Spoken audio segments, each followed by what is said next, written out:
ಪ್ರಯಾಣಿಕರ ಸಂಖ್ಯೆ ಜಾಸ್ತಿ ಆಗಿದೆ. ಅದಕ್ಕೆ ತಕ್ಕನಾಗೇ ಬಸ್ಸುಗಳ ಸೇರ್ಪಡೆ ಈಗ ನಾವು ಬಂದ ಮೇಲೆ ಸುಮಾರು 6200 ಬಸ್ಸುಗಳು ಈಗ ಆದೇಶ ಕೊಟ್ಟಿದ್ದೀವಿ. ಅದರ 3400 ಬಸ್ಸು ಬಂದಾಯಿತು. ಇನ್ನು ಉಳಿದಿರ್ತಕ್ಕಂಥದ್ದು 2-3 ತಿಂಗಳಲ್ಲಿ ಬರುತ್ತೆ.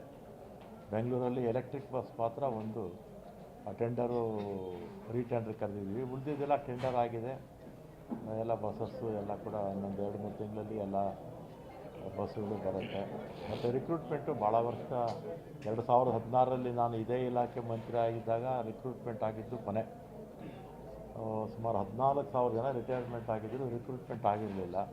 ಈಗ ನಾವು ಬಂದಮೇಲೆ 9,000 ಜನ ರಿಕ್ರೂಟ್ಮೆಂಟು ಆಗ್ತಾಯಿದ್ದಾರೆ. ಅದರಲ್ಲಿ 1,500 ಆಗೋಯ್ತು, 1,600 ಚಿಲ್ಲರೆ ಕಲ್ಯಾಣ ಕರ್ನಾಟಕ. ಇವ್ರದ್ದು 2,000 ಅಲ್ಲೂ ನಮ್ಮ ನಿಮಗೆ 2000 ರಿಕ್ರೂಟ್ಮೆಂಟು ಪ್ರಕ್ರಿಯೆ ಪ್ರಾರಂಭ ಆಗಿದೆ. ಇನ್ನೇನು ಒಂದು ತಿಂಗಳು 2 ತಿಂಗಳಲ್ಲಿ ಮುಗಿಯುತ್ತಾ, 2 ಮಂತ್ಸಲ್ಲಿ 2 ತಿಂಗಳಲ್ಲಿ ಅವ್ರಿಗೂ ಮುಗಿಯುತ್ತೆ. ಒಟ್ಟು 9,000 ಜನ.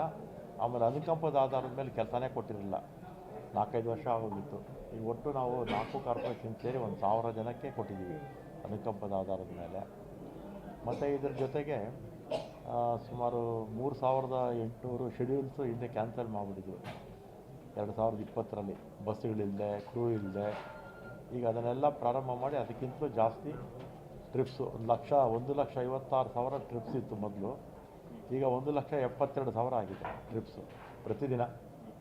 1,56,000 ಇದ್ದಿದ್ದು 1,72,000 ಟ್ರಿಪ್ಸ್ ಆಗಿದೆ. ಮತ್ತು ಈ ಬಸ್ಸುಗಳೆಲ್ಲ ಬಂದಮೇಲೆ ಇನ್ನೂ ಸ್ವಲ್ಪ ಎಲ್ಲೆಲ್ಲಿ ಕನೆಕ್ಟಿವಿಟಿ ಇದೆ ಅದೆಲ್ಲ ನೋಡಿಕೊಂಡು ಮಾಡ್ತೀವಿ. ಮತ್ತು ಇದ್ರ ಜೊತೆಗೆ ನಮ್ಮ ಇಲಾಖೆಯಲ್ಲಿ ಪ್ರತಿ ವರ್ಷ ಕೂಡ ಆಕ್ಸಿಡೆಂಟು ಮಾಡದೆ ಯಾರು ವಾಹನ ಓಡಿಸಿರ್ತಾರೆ 5 ವರ್ಷಗಳ ಕಾಲ 10 ವರ್ಷಗಳ ಕಾಲ ಅವ್ರಿಗೆಲ್ಲ ಕೂಡ 5 ವರ್ಷ 7 ವರ್ಷ ಇರಬೇಕು.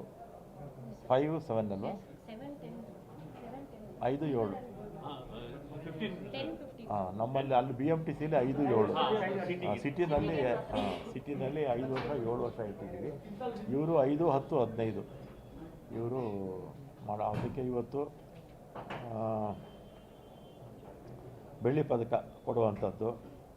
ಮತ್ತು ಸಾರಿಗೆ ಸಂಜೀವನಿ, ಸರ್ಕಾರಿ ವಿಜ್ಞಾನ ಸಂಸ್ಥೆ ನಮ್ಮ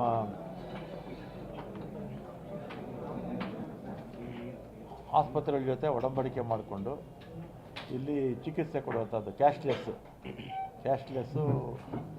ಮತ್ತು ಜನವರಿ 1ರಿಂದ KSRTC BMTC ಎಲ್ಲ ಅಲ್ಲೂ ಕೂಡ ಪ್ರಾರಂಭ ಆಗ್ತಾಯಿದೆ ಕ್ಯಾಶ್ಲೆಸ್ಸು. ಅವರ ಫ್ಯಾಮಿಲಿ ಅಂದರೆ ಮಕ್ಕಳು, ಗಂಡ ಹೆಂಡತಿ ಮತ್ತು ಅವ್ರ ತಂದೆ ತಾಯಿನೂ ಅಲ್ಲಿ ಸೇರ್ತಾರೆ KSRTCನಲ್ಲಿ. ಮತ್ತು ಇಲ್ಲಿ ಮೃತಪಟ್ಟವ್ರಿಗೆ 60 ವರ್ಷಕ್ಕಿಂತಲೂ ಮುಂಚೆ ಮೃತಪಟ್ಟಲ್ಲಿ ಕಾಯಿಲೆಗಳಿಂದ ಅವ್ರಿಗೀಗ 5 ಲಕ್ಷ. ಮೊದಲು ಎಷ್ಟು ಕೊಡ್ತಾಯಿದ್ರಮ್ಮ? ಮೊದಲು ಎಷ್ಟು ಕೊಡ್ತಾಯಿದ್ರು? ಅಲ್ಲ 60 ವರ್ಷಕ್ಕಿಂತ ಮುಂಚೆ ಸತ್ತರು, ಆಕ್ಸಿಡೆಂಟ್ ಅಲ್ಲ, ಏನೂ ಇರಲಿಲ್ಲ. ಈಗ 5 ಲಕ್ಷ. ನಾನು ಲಾಸ್ಟ್ 2-3 ತಿಂಗಳು ಮುಂಚೆ ಬಂದಾಗ ಹೇಳಿದ್ದೆ 5 ಕೊಡ್ತಾಯಿದ್ದಾರೆ. BMTCನಲ್ಲಿ 10 ಲಕ್ಷ ಕೊಡ್ತಾರೆ, KSRTCಲಿ 10 ಕೊಡ್ತಾರೆ. ಇಲ್ಲಿ ನೋಡ್ಕೊಂಡು ಮುಂದಕ್ಕೆ ಏನೂ ಇರಲಿಲ್ಲ, ಪ್ರಾರಂಭ ಮಾಡಿದ್ದಾರೆ. ಮುಂದಕ್ಕೆ ಇಲ್ಲೂ ಕೂಡ ಜಾಸ್ತಿ ಮಾಡಿಕೊಡ್ತಾರೆ. ಆಮೇಲೆ ಆಕ್ಸಿಡೆಂಟ್ ಆಗಿ ಸತ್ತಂಥವ್ರಿಗೆ 50 ಲಕ್ಷ. ಅವರು ಆಫ್ ಡ್ಯೂಟಿ ಇರ್ಬೋದು, ಆನ್ ಡ್ಯೂಟಿ ಇರ್ಬೋದು. ಈಗ 50 ಲಕ್ಷ ಕೊಡ್ತಾ ಇದ್ದಿದ್ದನ್ನು ಈಗ 1 ಕೋಟಿಗೆ ಮಾಡಿದ್ದಾರೆ. ಈಗ 1 ಕೋಟಿ ಆಫ್ ಡ್ಯೂಟಿ, ಕೆಲಸದಲ್ಲಿದ್ದಾಗ ಅಥವಾ ಕೆಲಸದಲ್ಲಿ ಇಲ್ಲದೇ ಇದ್ದಾಗ ಅದು ಕೂಡ ಇವತ್ತಿಂದ 1 ಕೋಟಿ ಆಗುತ್ತೆ. ಇದು ಮಿಲ್ಟ್ರಿನಲ್ಲೂ ಕೂಡ ಇಲ್ಲ. ಮಿಲ್ಟ್ರಿನಲ್ಲಿ ಅವರು ಕೆಲಸದಲ್ಲಿದ್ದಂಥ ಸಂದರ್ಭದಲ್ಲಿ ಸತ್ತರೆ 60 ಲಕ್ಷ ಕೊಡ್ತಾರೆ ಅಷ್ಟೇ. ಕೆಲಸದಲ್ಲಿ ಇಲ್ಲದೇ ಇದ್ದಾಗ ಸತ್ತರೆ ಇನ್ನೂ ಭಾಳ ಕಡಿಮೆ ಅವರಿಗೆ. ಮತ್ತು UPI ಭವಿಷ್ಯ ನಿಧಿ ಮುಂಗಡ ಅರ್ಜಿ ಸಲ್ಲಿಸುವ ಮತ್ತು ವಾಣಿಜ್ಯ ಮಳಿಗೆಗಳ ಬಾಡಿಗೆ UPI ಮುಖಾಂತರ ಪಾವತಿಸೋದಕ್ಕೆ ಮಾಡಿದ್ದಾರೆ. ಮತ್ತು ಕಿರಿಯ ಎಷ್ಟು ಜನ ಇದು ತಾಂತ್ರಿಕ ಸಿಬ್ಬಂದಿ? ಈ ವರ್ಷ 211 ಜನರಿಗೆ ಅಪಾಯಿಂಟ್ಮೆಂಟ್ ಕೊಡ್ತೀವಿ ಸರ್. ಇವತ್ತು ಟೋಟಲ್ 45 ಅಲ್ಲ, ಟೋಟಲ್ 211 ಜನ ಸಹಾಯಕ ಮತ್ತು ತಾಂತ್ರಿಕ ಸಿಬ್ಬಂದಿ ಮೆಕ್ಯಾನಿಕ್ಸ್ ಇವರಿಗೆ ಇವತ್ತು ನೇಮಕಾತಿ ಪತ್ರ ಕೊಡೋದು. ಅದು 23-24 ಅತ್ಯುತ್ತಮ ಕಾರ್ಯನಿರ್ವಹಿಸಿದ ಅಧಿಕಾರಿಗಳಿಗೆ ಪುರಸ್ಕಾರ, ಸಿಬ್ಬಂದಿ ಮತ್ತು ಅಧಿಕಾರಿ ಪುರಸ್ಕಾರ. ಇವತ್ತಿನ ಕಾರ್ಯಕ್ರಮ ಇಷ್ಟು. ಜೊತೆಗೆ ಎಷ್ಟು ಬಸ್ ಇವತ್ತು 127 ಸರ್. 127 ಬಸ್ಸು ಇವತ್ತು ಉದ್ಘಾಟನೆ ಆಗ್ತಾಯಿದೆ. ಕರ್ನಾಟಕ ಅಲ್ಲ, ನಮ್ಮ ದೇಶ ಅಲ್ಲ, ಪ್ರಪಂಚದ ಎಲ್ಲ ಭಾಗದಲ್ಲೂ ಕೂಡ ಲಾಭದ ದೃಷ್ಟಿಯಿಂದ ಯಾರೂ ಓಡಿಸೋದಿಲ್ಲ.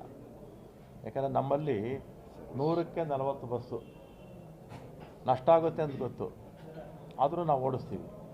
ಕಾರಣ ಏನಂದರೆ ಹಳ್ಳಿಗಳಿಂದ ನಾವು ಪಟ್ಟಣಕ್ಕೆ ಬರಬೇಕು, ಪಟ್ಟಣದಿಂದ ನಗರಕ್ಕೆ ಬರಬೇಕು, ನಗರದಿಂದ ಸಿಟಿಗಳಿಗೆ, ಡಿಸ್ಟ್ರಿಕ್ಟ್ ಹೆಡ್ ಕ್ವಾರ್ಟರ್ಸ್ಗೆ ಹೋಗಬೇಕು. ನಾವು ಲಾಭದ ದೃಷ್ಟಿಯಿಂದ ಈ ಥರ ಮಾಡೋಕ್ಕೆ ಆಗೋದಿಲ್ಲ. ಆಮೇಲೆ 30% ಬಸ್ಸುಗಳು ನೋ ಪ್ರಾಫಿಟ್ ನೋ ಲಾಸ್ ಇರುತ್ತೆ, ಆದರೂ ನಾವು ಓಡಿಸ್ತೀವಿ. ಇನ್ನು ಉಳಿದಿರ್ತಕ್ಕಂಥ ಬಸ್ಸುಗಳು ಮಾತ್ರ ಲಾಂಗ್ ರೂಟ್ ಬಸ್ಸಸ್ಸಲ್ಲಿ ಲಾಭ ಬರುತ್ತೆ ಅಷ್ಟೇ.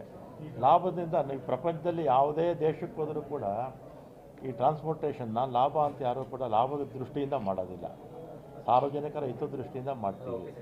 ಈಗ ಫಾರ್ ಎಕ್ಸಾಂಪಲ್ ಹೆಲ್ತು, ನಾವು 1000 ಕೋಟಿ ಖರ್ಚು ಮಾಡ್ತೀವಿ, ಡೈರೆಕ್ಟಾಗಿ ನಮಗೇನು ಸಿಗುತ್ತೆ? ಇಂಡೈರೆಕ್ಟಾಗಿ ಜನರಿಗೆ ಆರೋಗ್ಯ ಸಿಗುತ್ತೆ ಅಷ್ಟೇ, ಡೈರೆಕ್ಟಾಗಿ ನಮಗೇನು ಬೆನಿಫಿಟ್ ಸಿಗೋದಿಲ್ಲ. ಈಗ ಅಗ್ರಿಕಲ್ಚರಲ್ಲಿ ನಾವು ಸಬ್ಸಿಡೀಸ್ ಎಲ್ಲ ಕೊಡ್ತೀವಿ, ಡೈರೆಕ್ಟಾಗಿ ಸರ್ಕಾರಕ್ಕೇನು ಬರೋದಿಲ್ಲ. ಇಂಡೈರೆಕ್ಟಾಗಿ ಫುಡ್ ಪ್ರಾಡಕ್ಟ್ಸು ಎಲ್ಲನೂ ಕಡಿಮೆ ಬೆಲೆಗೆ ಸಿಗುತ್ತೆ. ಅದೇ ರೀತಿ ಎಜುಕೇಷನ್ನಲ್ಲಿ ಡೈರೆಕ್ಟಾಗಿ ಸರ್ಕಾರಕ್ಕೇನು ಬರೋದಿಲ್ಲ, ಇಂಡೈರೆಕ್ಟಾಗಿ ಜನ ವಿದ್ಯಾವಂತರಾಗ್ತಾರೆ. ಅದು ಇದು ಅಷ್ಟೇ, ಟ್ರಾನ್ಸ್ಪೋರ್ಟೇಷನ್ನು ಅಷ್ಟೇ. ಆಮೇಲೆ ಪ್ರೈವೇಟ್ ಆಪ್ರೇಟರ್ಸ್ ಆದರೆ ಲಾಭ ಇದ್ದರೆ ಓಡಿಸ್ತಾರೆ, ನಷ್ಟ ಆದರೆ ಓಡಿಸ್ತಾರೆ, ಅವರು ಓಡಿಸಲ್ಲ. ನಾವು ನಷ್ಟ ಆದರೂ ಓಡಿಸ್ತೀವಿ, ನಾವೇ ಅಲ್ಲ ಇಡೀ ಪ್ರಪಂಚದಲ್ಲಿ.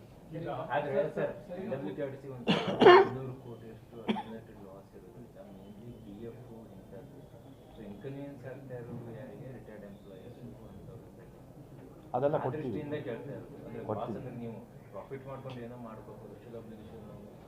ಅದೇನಾಗಿತ್ತು ನಮಗೆ, ಅದು ಯಾಕೆ ನಮಗೆ ಅಧಿಕಾರ ಬಿಟ್ಟಾಗ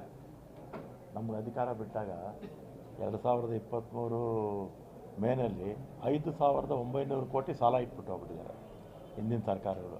ಅದಕ್ಕೆ ಕೆಲವು ಪಾವತಿ ಮಾಡೋಕ್ಕಾಗ್ತಿಲ್ಲ. ಮುಖ್ಯಮಂತ್ರಿಗಳ ಹತ್ರ ಚರ್ಚೆ ಮಾಡಿದ್ದೀನಿ, ಫೈನಾನ್ಸ್ ಡಿಪಾರ್ಟ್ಮೆಂಟ್ ಹತ್ರ ಚರ್ಚೆ ಮಾಡಿದ್ದೀನಿ. ಅವ್ರಿಗೇನೇನು ಬಾಕಿ ಇದೆ ಅದೆಲ್ಲ ಕೊಡೋ ವ್ಯವಸ್ಥೆ ಮಾಡ್ತಾಯಿದ್ದೀವಿ. ಶಕ್ತಿ ಸ್ವಲ್ಪ ಬರಬೇಕು.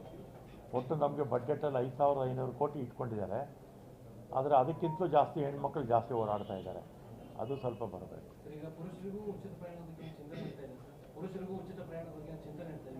ಶಿವಕುಮಾರ್ ಅವರು ನೆನ್ನೆ ಏನೋ ಮಕ್ಕಳ ಜೊತೆ ಸಂವಾದ ಮಾಡುವಾಗ ಆ ರೀತಿ ಹೇಳಿದ್ದಾರೆ ಅಂತ ಪತ್ರಿಕೆಯಲ್ಲಿ ನೋಡಿದೆ, ನಾನು ಡೀಟೇಲ್ ಗೊತ್ತಿಲ್ಲ.